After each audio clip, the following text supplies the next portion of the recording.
If you clicked on this video, I'm guessing that you're struggling with toxic productivity. And if you are, you're not alone. I've fought it pretty much my entire life. By toxic productivity, I mean prioritizing being productive to an extent that costs you more than is healthy. Whether that's your physical health, mental health, emotional health, or even your relationships. So in this video, I'm gonna talk about how to recognize if you're suffering from toxic productivity and provide a perspective that may help you get out of it. Let's go.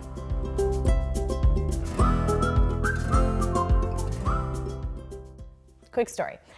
I finally got COVID for the first time over 2 years into the pandemic, and boy, did I. I was getting cocky 2.5 years in, to be honest. Like, I still haven't gotten it yet until it nabbed me. And I was not one of those people with a mild case. Like, you know, your friend who's taking selfies with cocktails while isolated, watching movies and enjoying being kid-free. I was more the cold sweats and shaking and cursing myself for taking my mask off on an airplane to eat peanuts person. But as weird as it was, there was a silver lining to getting COVID, which was that over the week that I had COVID, I got bored, like truly bored. I got bored for the first time in a long, long time because I didn't have the energy to work or read or even sit up for all that long, which meant that I was just laying around. When was the last time I have done that? I think it was in 2009 because I remember that's when I had a really bad sickness. I had the swine flu, and that was 13 years ago. Now, here is why this is relevant. When a writer in my program recently used the term toxic productivity to describe the pressure she was feeling to meet her writing deadlines, I'd never heard that term before. I had heard of toxic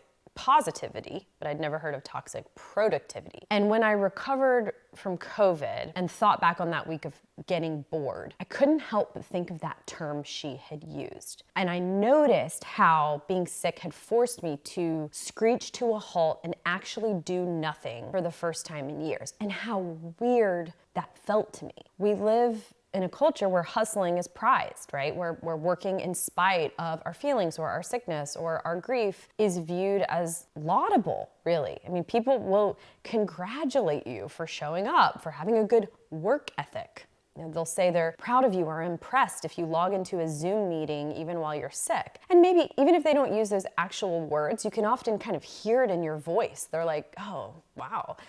You know, I probably don't have to tell you what kind of things this leads to. I mean, for me, it leads to burnout, headaches, hamster wheel behavior, meaning for me, that's just reflexively starting to work as soon as I wake up, which leads me then to neglect things that matter, but that I don't always view as productive, like playing with my 4-year-old son or taking care of my body by doing yoga and cooking healthy meals and sleeping well, those sorts of things. For years as a writer, I succumbed to toxic productivity without realizing it because I didn't know that term yet and I didn't really recognize it was even happening. My goal was always to finish the book, no matter what the cost. I viewed my goal as a justification for any means. And this meant that often I would wind up with a novel draft or a second or third draft, but I would have shredded my health getting there. You know, falling out of the habit of exercising, for example, because I quote unquote needed to spend my time writing. When I was working on my third novel, Palm Beach, though, that changed. So with Palm Beach, my editor gave me a pretty tight deadline for a revision. I had about 6 weeks to do a rewrite. And as I looked ahead over those 6 weeks and I filled with dread, I thought, oh, this is interesting. Why am I full of dread? Okay, before I unpack that, I'm gonna interrupt myself to give you a quick invitation. I have a free private group for writers working on books where once a month I host a live event where I plan out the first third of a new novel from scratch. It's super fun, it's improv, meets novel writing, and you'll learn by watching and participating. So you can join this event, 30,000 words in 30 minutes. Watch Mary plan the first third of a novel from scratch at the link below this video. Okay, back to the video. So there I was, tasked with revising my book by my editor, and I was full of dread, which I thought was interesting. And I thought, okay, why am I feeling this? And I realized it's because I could see what I was about to do.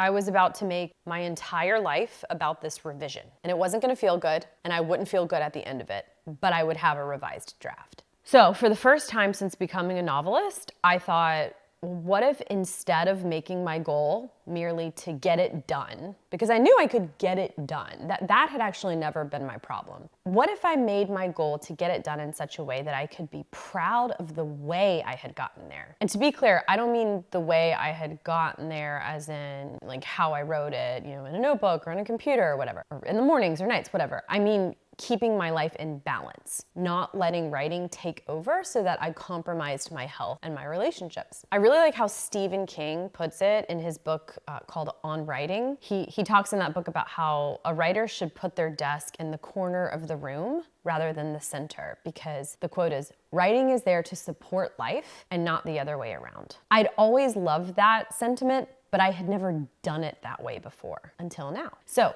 how did it go? Well, it was the best revising experience I had ever had. I mean, I finished the revision, but not at the expense of my other priorities and my well-being. And that was something I was really proud of. Culturally, we are obsessed with setting and meeting goals, but we so rarely talk about how we go about meeting our goals so that they properly fit into our broader lives. So as a writer working on a project, what if you decided to focus on the how of how you're showing up rather than the end product? It's a real trip to flip it on its head like this. At least, you know, it has been for me. Okay, if you made it this far in the video, I'm guessing that you are writing a book or you want to write a book. And if so, I have something for you. A few years ago, I created the 4 notebooks method. It's my process for handwriting a novel across 4 notebooks. This is my strategy to map out your story structure in a way that doesn't lock you into an outline or suck all the freedom and fun out of the writing process. So if you'd like to learn the method and get a free digital template for writing your novel across 4 notebooks, just go to the link below this video. To get the template, you just have to apply for my program, the Book Incubator. The application is only 2 questions and it takes under 5 minutes. You'll get the template whether you want to join or not. There's no pressure to enroll. You just click below and tell me a little bit about you and your book or your book idea, and I'll send it to you right away. I'm excited to hear from you.